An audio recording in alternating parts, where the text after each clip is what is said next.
नमस्कार। Programme 8 PM में एक बार फिर आपका स्वागत है और मैं हूं दर्शपाल गुप्ता। आज 4 जून देश के चुनावों के नतीजे सामने आ गए हैं।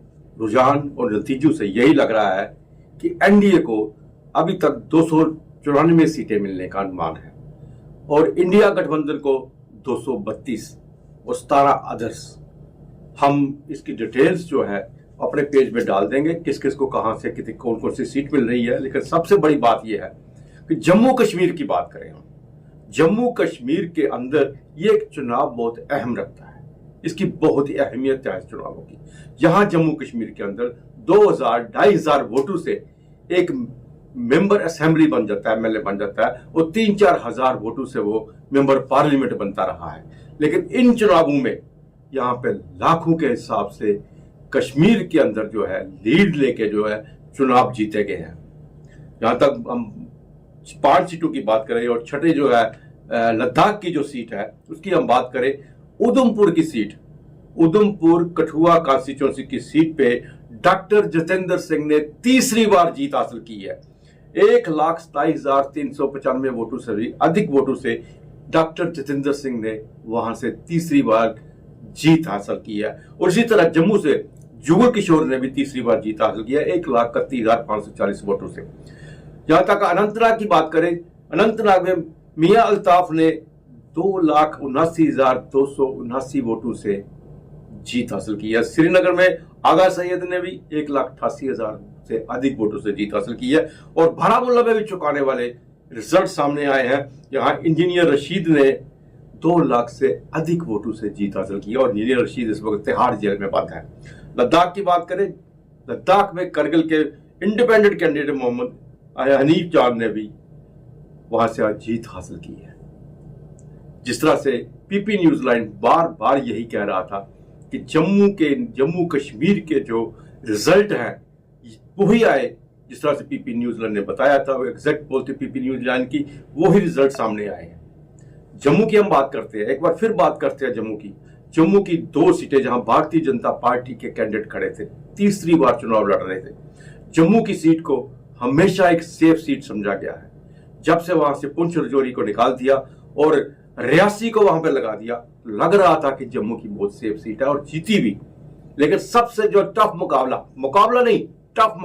जो राजनीतिक पंडित कह रहे थे वो उधमपुर की सीट के लिए कह रहे थे। कांटे की टक्कर है, यही बात हर एक यहाँ पे राजनीतिक पंडित, कुछ हमारे दोस्त पत्रकार भी यही कहते थे कि कांटे की टक्कर, और हम वही बात दोहराते थे, कांटे की टक्कर नहीं है, वहां पर डॉक्टर जितेंद्र सिंह अच्छे मार्जिन से जीतेंगे। लेकिन वो इफ एंड बट साथ लगा रहे थे। जरूरी को अगर वहां से 1 लाख से ज्यादा वोट मिलेंगे तो डॉक्टर जितेंद्र सिंह जीतेंगे, नहीं तो वहां पे चौधरी लाल सिंह जीतेंगे। कठुआ में उन्होंने बहुत बड़ी रैली निकाली है, कठुआ के लोग उनके साथ है, डिस्ट्रिक्ट कठुआ पूरा उन्होंने ले लिया है, रियासी में उनके साथ है, बसोली उनके साथ है। जो सारा एरिया वो यही बता रहे थे कि वहां से जो चौधरी लाल सिंह है कि बहुत बड़ी लीड होंगे। लेकिन हुआ विपरीत। जिस तरह से वहां के लोगों ने हीरानगर, कठुआ, बसोली, बिलावर, इन सब जगह में डॉक्टर जितेंद्र सिंह को भारतीय जनता पार्टी को लीड दे गई है। बहुत गुमराह किया करने की कोशिश की उधमपुर की सीट के लिए लोगों को, जहां से यहां तक आ गया कि डॉक्टर जितेंद्र सिंह लोगों से बातें नहीं करता, किसी से मिलता नहीं है, वो हवा से आता है, हवा में चला जाता है। लेकिन उन लोगों के लिए जो जम्मू में बैठे बातें कर रहे थे, उन लोगों के लिए नहीं जो अपनी कॉन्स्टिट्यूंसी थे, वहां उन लोगों को विकास के नाम पर डॉक्टर जितेंद्र सिंह को वोट दिया, उनको जताया विकास के नाम पे। कठुआ जो बड़ी बातें हो रही थी, कठुआ इस बार जिस तरह से पिछली बार कठुआ और हीरानगर ने डॉक्टर जितेंद्र सिंह को जताया है, इस बार डॉक्टर जितेंद्र सिंह कठुआ और हीरानगर से लीड नहीं ले पाएंगे। लेकिन कठुआ के लोगों ने समझ लिया कि वहां पे जो प्रोग्रेस हो रही है, जो वहां पे हब बन रहा है, वो सब चीजें, एम्स, IIT, हर चीज वहां पे आई है, उसके बदले में उन्होंने डॉक्टर जितेंद्र सिंह को जताया। और बसोली की बात करें, बाकी दूसरी चीजों की बात करें कि वहां के जितने भी उनके प्रोडक्ट है उन्हें आई टैग तक दिलवा दिया उन्होंने। बिजनेस बढ़ गया, लोगों का विकास। आज वहां की सड़कों को देखो, सड़कों का जाल बिछा हुआ है। हर कोई यही कह रहा था कि यहाँ पे डॉक्टर जितेंद्र सिंह तीसरी बार जीतेंगे। लेकिन हमारे कुछ ही साथी वो हर बार यही कहते थे कि डॉक्टर जितेंद्र सिंह इस बार नहीं जीत सकते, कांटे की टक्कर है। कांटे निकल चुके हैं। डॉक्टर जितेंद्र सिंह ने तीसरी बार भी वहां से चुनाव जीत लिया है। और अनंतनाग की बात करें तो मियां अल्ताफ वहां पे नेशनल कॉन्फ्रेंस के उन्होंने चुनाव जीता है। श्रीनगर में आगा सैयद उन्होंने चुनाव जीता है। और बारामूला से इंजीनियर रशीद का चुनाव जीतना भी एक चौंकाने वाली बात है। आप देखते हैं कि इंजीनियर रशीद जो है वो इस वक्त तिहाड़ जेल में है। क्या वो अपने जीत का सर्टिफिकेट हासिल कर पाएंगे? अगर वो जीत का सर्टिफिकेट हासिल कर भी लेते हैं तो क्या इन लोगों की नुमाइंदगी पार्लियामेंट में कर पाएंगे? क्या इनकी आवाज बन के वहां जाएंगे?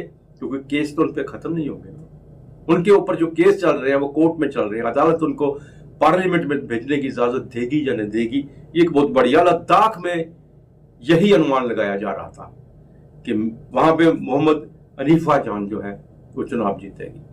बेसिकली नेशनल कॉन्फ्रेंस के कैंडिडेट थी, लेकिन नेशनल कॉन्फ्रेंस ने गठबंधन में आके कांग्रेस को वो जगह सीट दे दी, लेकिन इन्होंने बगावत करके वहां पे चुनाव लड़ा। हालांकि करगिल और लद्दाख दोनों का आपस में 36 का आंकड़ा, लेकिन जब वो किसी काज होती है, लद्दाख के काज की बात होती है, लेह और करगिल दोनों इकट्ठे हो जाते हैं। और वही उन्होंने साबित कर दिया वहां पे अनीफा जान को जिताकर। आप देखते हैं कि क्या सूरत हाल बनती है एक दो दिन में, जब पूरे के पूरे रिजल्ट सामने आ जाते हैं, हुकूमत किस तरह से बनेगी। हालांकि तोड़ फोड़ की बातें बहुत हो रही हैं जो हमें नहीं लग रही। हम एक बार फिर पीपी न्यूज लाइन के माध्यम से ये कहते हैं, हमें नहीं लग रही जैसी, लेकिन कह रहे हैं कि जो बिहार से वहां पे नीतीश को लेंगे, चंद्रबाबू नायडू से बात कर चल रही है, लेकिन लग नहीं रहा। ये ठीक है, अपोजिशन एक स्ट्रांग होगी। स्ट्रांग अपोजिशन के साथ भारतीय जनता पार्टी एनडीए जो है हुकूमत बनाने जा रही है। तो आइए अब नजर डालते हैं आज के समाचारों पर। श्री अमरनाथ यात्रा के दौरान अगर कोई प्राकृतिक आपदा या फिर अन्य किसी प्रकार की मुश्किल हालात बनते हैं तो एनडीआरएफ के जवान मौके पर मौजूद रहकर अमरनाथ यात्रियों के बचाव व मदद के लिए दिन रात मौजूद रहेंगे। इसके लिए एनडीआरएफ की तरफ से विशेष प्रशिक्षण उधमपुर में लगाया गया है, जिसमें जवानों को आधुनिक प्रशिक्षण देकर तैयार किया जा रहा है। इसी तरह के अन्य शिविर श्रीनगर और लुधियाना में भी चल रहे हैं। इनमें जवान आधुनिक उपकरणों के इस्तेमाल के बारे में भी प्रशिक्षण देकर तैयार उन्हें किया जा रहा है। श्री अमरनाथ यात्रा की तैयारियों को लेकर यूटी प्रशासन के साथ एनडीआरएफ भी जुट गया है और इसी को लेकर विशेष ट्रेनिंग प्रोग्राम तैयार किया गया है। इस ट्रेनिंग प्रोग्राम में 300 से अधिक जवानों को तैयार किया जा रहा है। उधमपुर के सुई इलाके में मौजूद एनडीआरएफ के कैंप में 13 बटालियन एनडीआरएफ को करीब 2.5 महीने से प्रशिक्षण देकर तैयार किया जा रहा है। दक्षिण कश्मीर के काकपोरा के साथ सटे निहामा में आतंकियों के छिपे होने की सूचना के बाद सुरक्षा बलों ने तलाशी अभियान चलाया। इस दौरान जब सुरक्षा बल तलाशी लेते हुए आगे बढ़ रहे थे तो एक जगह छिपे हुए आतंकियों ने उन पर फायर कर दिया। इसके बाद सुरक्षा बलों ने अपनी पोजीशन संभाली और सुरक्षा बल और आतंकियों के बीच मुठभेड़ हुई। इस मुठभेड़ में सुरक्षा बलों ने 2 आतंकियों को ढेर कर दिया। जम्मू कश्मीर के पुलवामा जिले में सोमवार को सुरक्षा बलों के साथ मुठभेड़ में 2 आतंकी मारे गए। पुलिस के एक अधिकारी ने बताया कि आतंकियों की मौजूदगी की खुफिया जानकारी मिलने के बाद सुरक्षा बलों ने दक्षिण कश्मीर जिले के निहामा इलाके में घेराबंदी कर तलाशी अभियान शुरू किया। तलाशी अभियान तब मुठभेड़ में बदल गया जब आतंकियों ने सुरक्षा बलों के एक तलाशी दल पर गोलीबारी की, जिसके बाद बलों ने भी जवाबी कार्यवाही की। इस गोलीबारी में 2 आतंकी मारे गए। श्री अमरनाथ यात्रा से ठीक पहले प्रदेश में दाखिल होने पर लगने वाला हाईवे टोल बढ़ा दिया गया है। देश में लोकसभा चुनाव के आखिरी चरण के मतदान की प्रक्रिया के पूरे होते ही रविवार को नेशनल हाईवे अथॉरिटी ने इस संबंध में अधिसूचना जारी कर दी। अब सोमवार से लखनपुर टोल से गुजरने वाली कार, जीप, वैन या लाइट मोटर व्हीकल को 135 रुपये चुकाने होंगे। इससे पहले 26 जनवरी को जारी अधिसूचना के तहत इन वाहनों से अब तक 130 रुपये वसूले जा रहे थे। अब प्रति वाहन 5 रुपये अतिरिक्त चुकाने होंगे। इसी तरह से अन्य कई वाहनों के लिए बढ़ोतरी की गई है। उधर टोल प्लाजा के 20 किलोमीटर दायरे के लोगों के लिए 290 रुपये का मासिक पास निर्धारित किया गया है। इस साल जनवरी में जारी अधिसूचना के बाद लखनपुर टोल प्लाजा पर हल्के मोटर वाहनों से एकल यात्रा के लिए 130 रुपये, 24 घंटे में ही वापसी यात्रा के लिए 195 रुपये का भुगतान तय है। 2XL वाली बसों और ट्रकों को एकल और वापसी यात्रा के लिए क्रमशः 435 रुपये और 655 रुपये वसूले जा रहे हैं। अब हल्के मोटर वाहनों को एकल यात्रा के लिए 135 रुपये चुकाने होंगे। 24 घंटे में ही वापसी यात्रा के लिए 195 रुपये का भुगतान करना होगा। देश में भारी मात्रा में विदेशी सेब की आवक से कश्मीरी सेब को बाजार नहीं मिल पा रहा है। घाटी में 30% फल अब भी कोल्ड स्टोरेज इकाइयों में पड़ा है। लगातार घटती मांग और दाम से घाटी के सेब उत्पादक व व्यापारी प्रभावित हुए हैं। आमतौर पर कोल्ड स्टोरेज इकाइयां अप्रैल के अंत तक खाली कर ली जाती थीं, लेकिन इस साल बाजार की सुस्त मांग के कारण सेब का एक बड़ा हिस्सा गोदामों में है।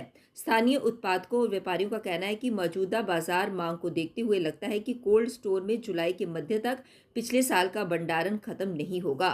देश भर में खुदरा सुपरमार्केट और ई कॉमर्स प्लेटफॉर्मों पर दक्षिण अफ्रीका के सेब की बढ़ती उपस्थिति ने कश्मीरी सेब की मांग और कम कर दी है, जिससे कीमतें गिरती जा रही हैं।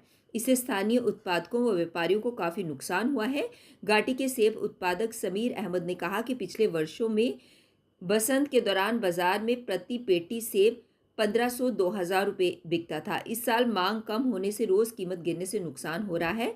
उत्पादकों ने कहा कि सरकार के सेब के आयात पर प्रतिबंध लगाने के वादे के बावजूद ज़मीनी हकीकत उलट है। बात करें जम्मू कश्मीर की तो इस साल मार्च तक ही प्रदेश में 1241 सड़क हादसे हो चुके हैं। इस हादसों में 185 लोगों ने अपनी जान गंवा दी है और 1530 लोग घायल हुए हैं। ये आंकड़े जम्मू कश्मीर ट्रैफिक पुलिस ने जारी किए हैं। इन हादसों में सबसे अधिक दुर्घटनाएं जम्मू कश्मीर में घटी हैं। जम्मू में इस साल मार्च तक 282 सड़क हादसे हुए, जिनमें 33 लोगों की मौत हुई और 331 लोग घायल हुए हैं। वहीं श्रीनगर में इस साल मार्च तक 96 सड़क हादसे हुए, जिनमें 9 लोगों की मौत और 104 लोग घायल हुए हैं। वहीं कश्मीर घाटी के जिला शोपियां में इस साल मार्च तक सबसे कम हादसे हुए हैं। ये 10 हादसे हैं, इनमें से 1 की मौत हुई है और 13 लोग घायल हुए हैं। लेह में सोमवार रात भूकंप के झटके महसूस किए गए। राष्ट्रीय भूकंप विज्ञान केंद्र के मुताबिक रात 10:16 पर लेह में 4.2 तीव्रता का भूकंप आया। भूकंप के बाद लोग अपने अपने घरों से बाहर आ गए। हालांकि अभी तक कहीं से किसी प्रकार के नुकसान की कोई जानकारी सामने नहीं आई है। पृथ्वी के अंदर 7 प्लेट्स हैं जो लगातार घूमती रहती हैं। जहां ये प्लेट्स ज़्यादा टकराती हैं वह जोन फॉल्ट लाइन कहलाता है। बार बार टकराने से प्लेट्स के कोने मुड़ती हैं। जब ज़्यादा दबाव बनता है तो प्लेट्स टूटने लगती हैं। नीचे की ऊर्जा बाहर आने का रास्ता खोजती है और डिस्टर्बेंस के बाद भूकंप आता है। भूकंप का केंद्र उस स्थान को कहते हैं जिसे ठीक नीचे प्लेटों में हलचल से भूवर्गीय ऊर्जा निकलती है।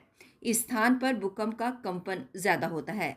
कंपन की आवृत्ति ज्यों-ज्यों दूर होती जाती है, इसका प्रभाव कम होता जाता है। फिर भी यदि रिक्टर स्केल पर 7 या इससे अधिक की तीव्रता वाला भूकंप हो तो आसपास के 40 किलोमीटर के दायरे में झटका तेज होता है, लेकिन ये इस बात पर निर्भर करता है कि भूकंपीय आवृत्ति ऊपर की तरफ है या दायरे में। यदि कंपन की आवृत्ति ऊपर को हो तो कम क्षेत्र प्रभावित होगा। उधमपुर में बड़ा हादसा टला। आसमानी बिजली गिरने से माता का मंदिर पूरी तरह से तबाह हो गया। माता की कृपा से परिवार के सदस्य बाल बाल बचे। मामला उधमपुर धार रोड का है, जहां एक परिवार ने अपने घर की छत पर मां सरस्वती का मंदिर बनाया था। शाम को आसमानी बिजली गिरने से मंदिर को बड़ा नुकसान पहुंचा है। मैं ग्रिप के सामने रहता हूँ। ये 35 BRTF के सामने, बिल्कुल सामने मेरा घर है। मैं दुकान पे बैठा था तो यहाँ पे एक लाइटनिंग जैसे हुई, लेकिन बहुत ज़ोर का धमाका था, वो बर्दाश्त करने के काबिल नहीं था। बहुत ज़बरदस्त लाइटनिंग मेरे दुकान के अंदर भी आई और मेरे दुकान के साथ एक और दुकान थी, वहाँ पे बाहर लड़के खड़े थे क्योंकि बारिश पड़ रही थी, तो वो वहाँ पे उसके शेड के नीचे खड़े थे। वो तीनों लड़के कांप गए। जैसे हमने बाहर आके देखा तो आगे देखा कि मंदिर जो है ऊपर से पूरा टूट चुका था, लेकिन माता रानी की अपार कृपा रही कि अंदर कुछ नहीं हुआ। माता रानी की मूर्ति बिल्कुल ठीक है, सारी मूर्ति मतलब कोई बुझा, कोई ऐसी नहीं हुई कि कोई टूट फूट हुई हो। मूर्ति बिल्कुल अच्छी तरीके से है। हाँ, लेकिन माता रानी का यही आशीर्वाद है कि उनके घर में छोटे छोटे बच्चे थे उस टाइम पे, वो सारे स्वस्थ हैं, किसी को कोई नुकसान नहीं हुआ। एक महिला को डर के मारे से थोड़ा घबराहट की वजह से बेहोश हो गई है, उनको हॉस्पिटल लेके गए हुए हैं, तो शायद वो भी अब जल्दी ही घर आ जाएं। तो बड़ा हादसा टल गया ये, क्योंकि यहाँ पे बिजी रोड रहता है कि ये तो मकान के ऊपर गिरी है, कहीं सड़क के ऊपर गिरती तो पता नहीं कितने लोगों को, किसी बस पे गिरती, मेटाडोर पे गिरती, कितने लोगों की जान जाती। ये बहुत माता रानी की कृपा रही कि बड़ा हादसा होने से टल गया। कल 8 बजे फिर आपसे भेंट होगी, तब तक इजाजत दीजिए। नमस्कार।